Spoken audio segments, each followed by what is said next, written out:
Kaya nga wala nagagawa itong mga nasa administrasyon ngayon, napakataas na ng sinasabi nilang ulat na kaso ng COVID. Yung biglang pagtaas. Bakit? Kumuha-kuha ng bakunang donasyon, hanggang ngayon, hindi nila maubos. Ang tagal na. Mga kaibigan, nakakailan pa lang sila, kaya sinasabi ng pag-aaral, hindi lamang dito, pati sa ibang bansa, nakatingin sila sa inoculation, yung roll-out ng bakuna. Paano nilalarga ng gobyerno rito yung bakuna? Hanggang ngayon, wala. Aabutin tayo kahit 40 taon kung ganyan.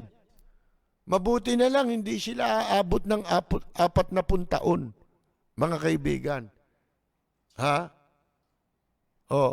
Kasi kung yan ang aasahan natin, wala eh. Kung dyan, alam niyo yung bakuna, isa lang naman sa kwan yan eh. Sa paraan para mapalakas ang ating kwan, anong tawag mo rito? Yung confidence ng tao laban sa pandemic. Kasi lahat lupay-pay eh, di ba? Lahat depressed, mga kaibigan.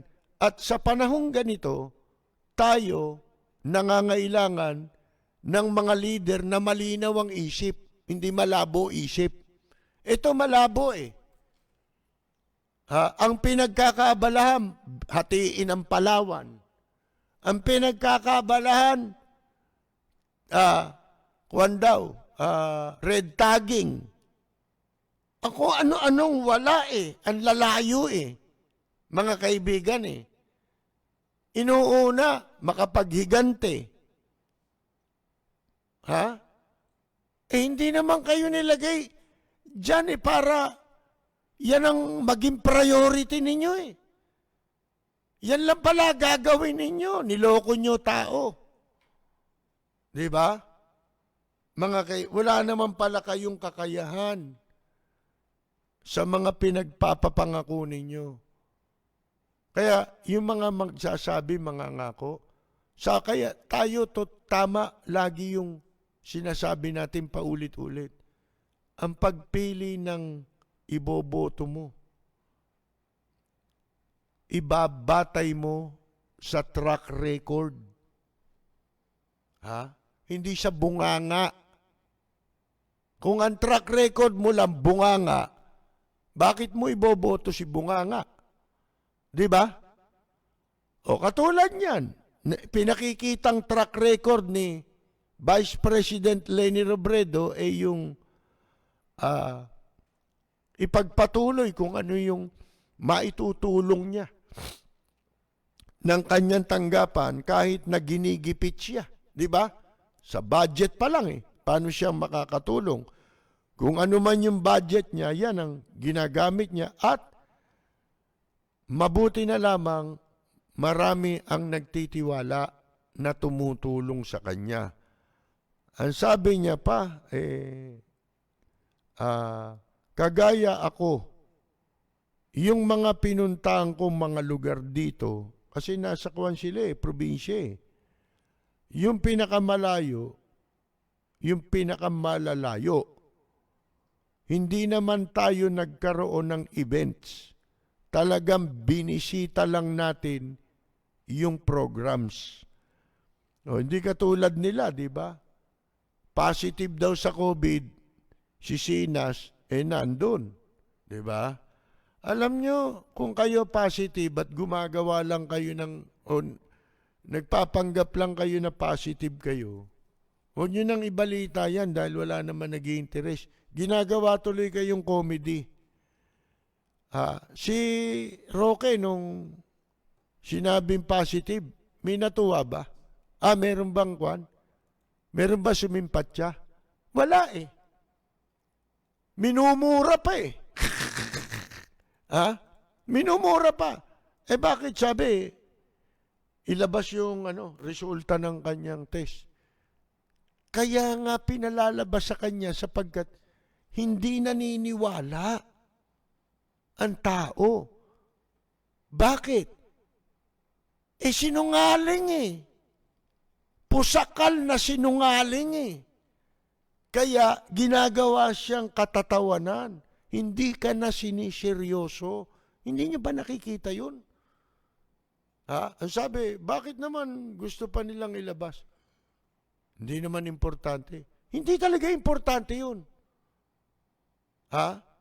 Ang gusto nga namin, pag nabalitang nag-positive kayo, yung patay na kayo. Di ba? Ayun, baka sakali, may sumimpat siya. O kaya, magka-interest sa balita. Kaya kayo, tinatanong na nasan yung resulta. Una, hindi kayo pinaniniwalaan. And at the same time, sarcasm yun. Yun yung tinatawag na na sarcastic mga kaibigan. May tawag pang isa dun Yung pong parang tinutuya ka na. Hindi mo pa naiintindihan. Iba pa ang sagot. Si Duque naman, si Duque, siya lang ang naniniwala na nag-positive ito si Roque. Paano? Magka-banding yan di ba? Parehong kwe. Roque at saka Duque. Mga kaibigan. Kaya siya raw naniniwala. Pareho naman kayo sinungaling Kaya pareho kayong di pinaniniwalaan. Di ba? Yun ang totoo nun. Tinatanong tinan mo sagot ng gago. Hindi naman na niya importante yan. Bakit ba hindi ko dala? Tinan mo. Alam may nakakaalam na hindi totoo sinasabi mo Nagpe-press release ka na may COVID ka o positive ka sa COVID. Pati yan ginagamit ninyong publicity. Imbes na yung bakuna. Hindi natin maintindihan bakit chinatsani yung bakuna, hindi ma-roll out. Kukunti lang yan. Sasang milyon yung bakuna ninyo. Gano'ng katagal yung ipitin niya? Kung kani-kanino nyo ngayon sinisisi ang pagdami ng COVID, kayo yun Kayo yung nagkakalat niyan Kung saan-saan kayo nagpunta. Di ba? Si Sinas kung saan, hindi raw. Sila ang lusot lagi sa Pag sila lumabag, pwede. Hindi ho ba? Wala na. Timo, ubos na ang kanilang panluloko.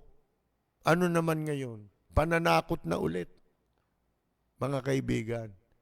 Pati yung judge na humatol sa na magpalaya doon sa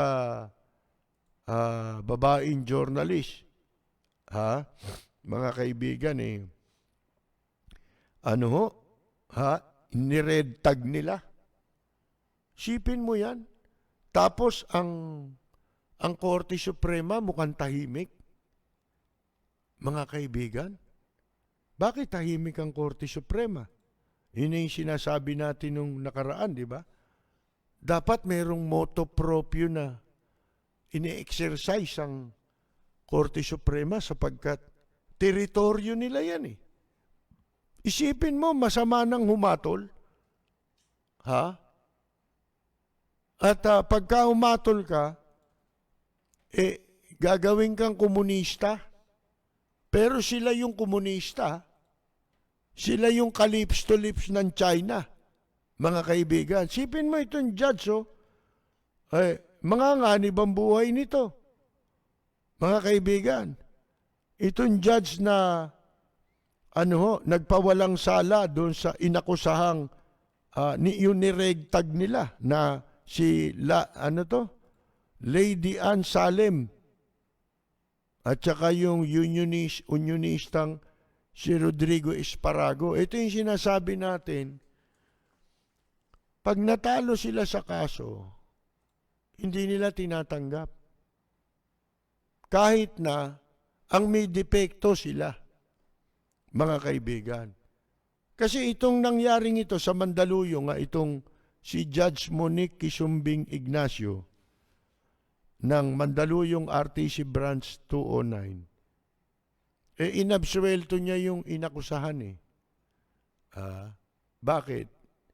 Kulang ang mali ang pagka-aresto. Sapagkat ito kamukha rin nung yung binabanggit natin na may depekto yung search warrant. Ganon din ito. Mga kaibigan. Ginamitan din ng ganong klase ng warrant na hindi kumpleto. Kung ano talaga kailangan nila ron sa tao at kailangan nilang i-search.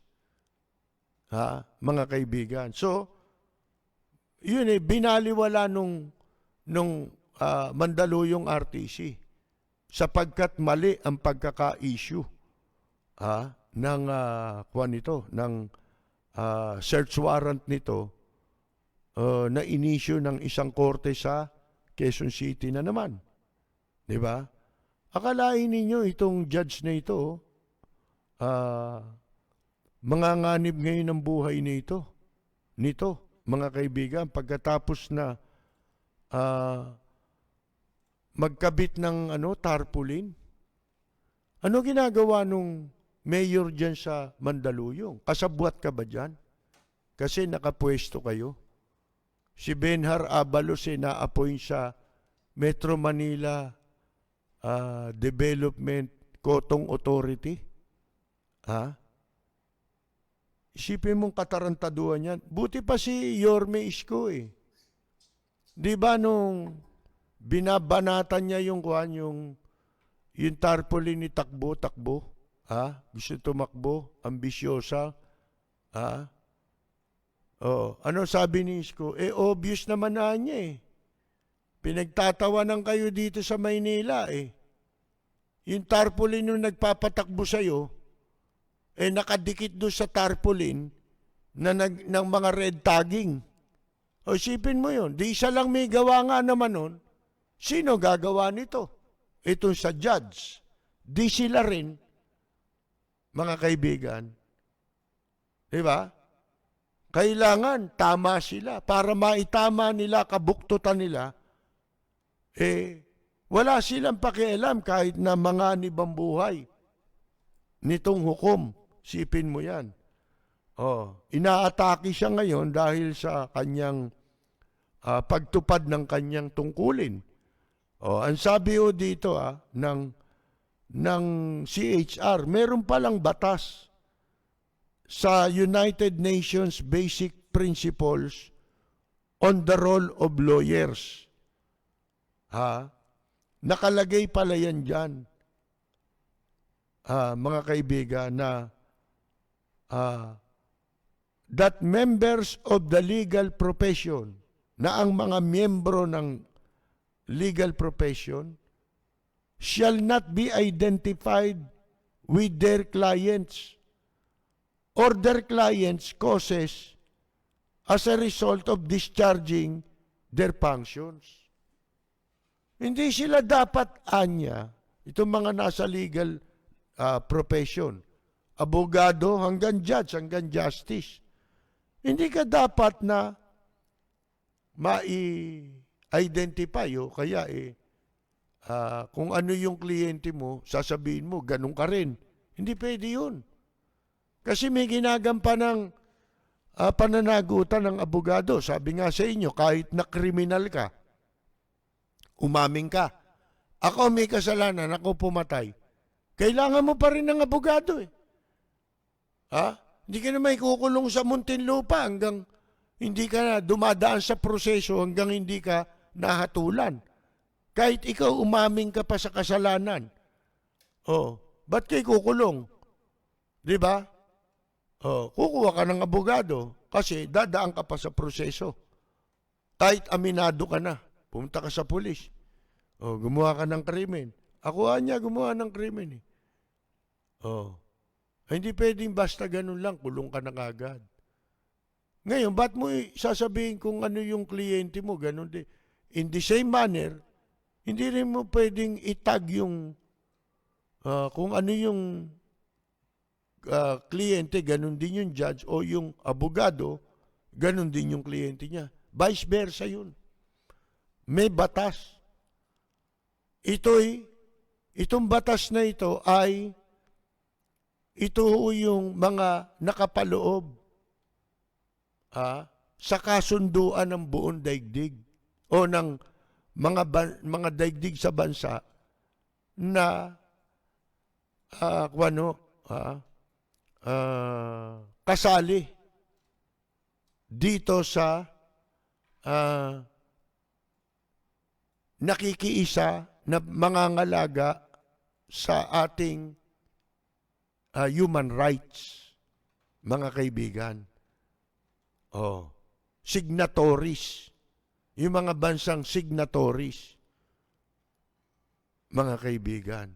May batas na susundin eh. Ano gagawin ng Supreme Court? Tatanga? Manonood na lang? Teritoryo nyo na yan eh. Baka sa bandang uli, kumampi pa kayo sa katarantaduhan eh. Laban sa katarungan natin, masisira na ang katarungan. Isipin ninyo, ito sabi nga nung Human Rights Commission, we stress that members of the legal profession, such as lawyers and judges, are crucial in preserving constitutional rights, such as the right to an independent counsel. Meron pa nga, di ba? Yung judge doon sa, saan ba yun? Sa isang lalawigan, kinukuha daw yung pangalan sa kanya ng mga pulis kung sino-sino yung abogado na nagtatanggol sa mga sa mga nare-red tag. Ano yan? Di ba na to? Pananakot na ito. Well, sobra na ho ito, mga kaibigan. Wala pa bang kikilos ditong Supreme Court para panonoorin na lamang po ba ng Korte Suprema itong nangyayaring ito? Nawala ng ligtas dito. Sipin mo, yung judge, babae pa naman itong judge dito, mga kaibigan. Kalain mo, ginawa ng karatula, kunyari, mabuhay. Kasama natin, ganito. Tawag pa, kasama natin. Tapos sa ibaba, may logo ng MPA, tsaka ng Communist Party. Ba't sila hindi mo ilagay yung logo ng Communist China? Di ba?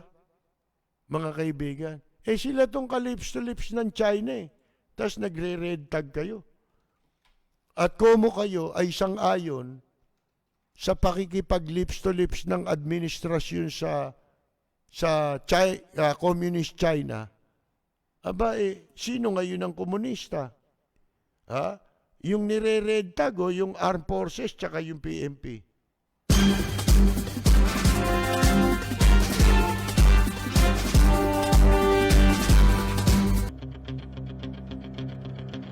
Walang preno kung bumatikos. Malalim at makatwirang komentaryo. Mag-ingat ang mga politikong gumagawa ng kalokohan at baka kayo ay tamaan ng Rapid Fire!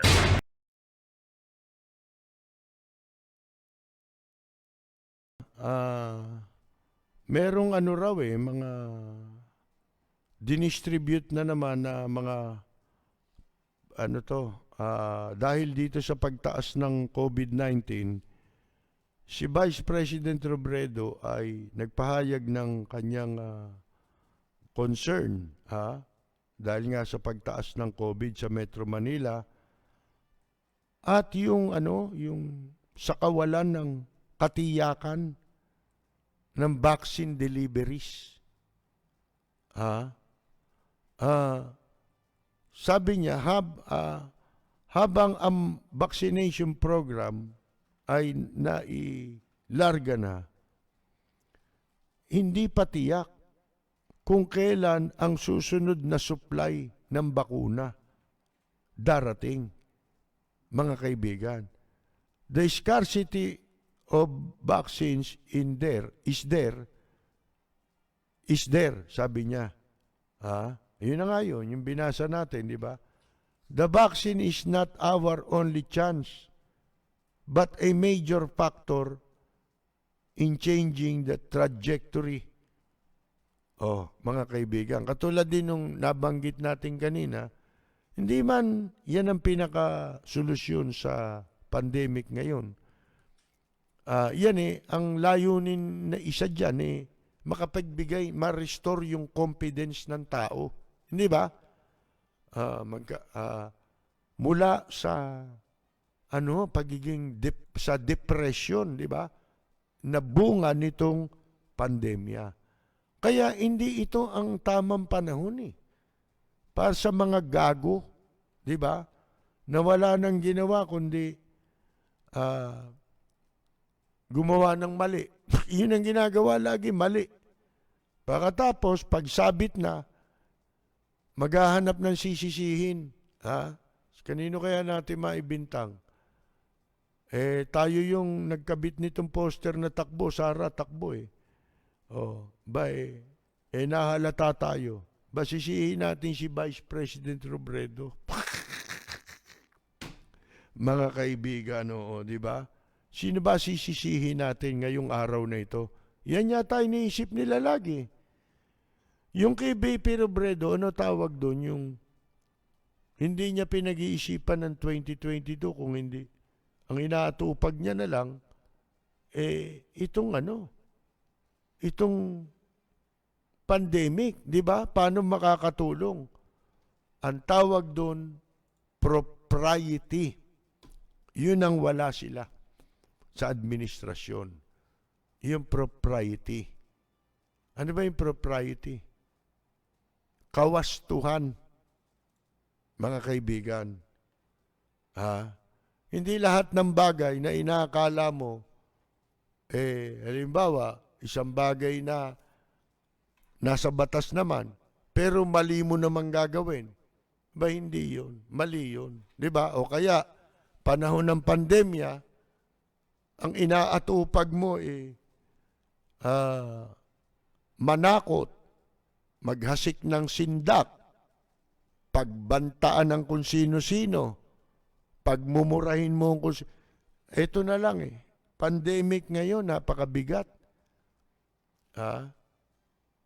Tapos isang beses ka lang lumalabas, para ka si Jose Marichan. Tuwing Christmas ka lang lumilitaw. Di ba? Kasi Christmas song si Jose Marichan pang Christmas song lang lumilitaw yan pagka magpapasko lang. Ito hanggang ngayon, once a week pa rin. Grabe na itong problema ng bansa. Wala kang ginagawa. Hindi ba? Ang propriety, yun yung ginagawa ni Vice President Robredo. Hindi siya nagma-mass gathering. Di ba? Hindi katulad nitong mga ito. Tapos pagbibintangan niya, mass gathering daw yun. Mga kaibigan, nagpabakuna raw si BP Robredo. Hindi naman pala siya yung nasa litrato. Teacher pala yun. Doktor pala yun. Mga kaibigan, sa ospital. Diba? Talaga itong mga UI na ito. Ano yung UI? Useful idiots.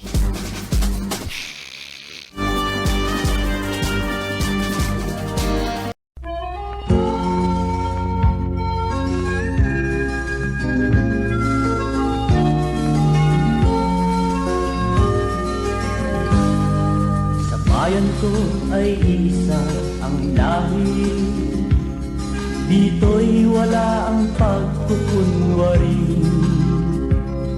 Hindi padagay, sadyang kilala sa daigdig, may pagkakaisa sa bawat nais. punong-puno ng yaman. Bakit ito'y kailangan pang iwanan? Hindi nga ba't anong sarap mabuhay ng buong ganap? Sa bayan mo, sumapit man yaong wakas. Dito sa bayan ko, lahat kami pantay-pantay. Walang nang aapit, ang pag-ibig ay tunay. Dito sa bayan ko, dito'y makikilala mo ang isang kaibigang nagmamahal sa'yo.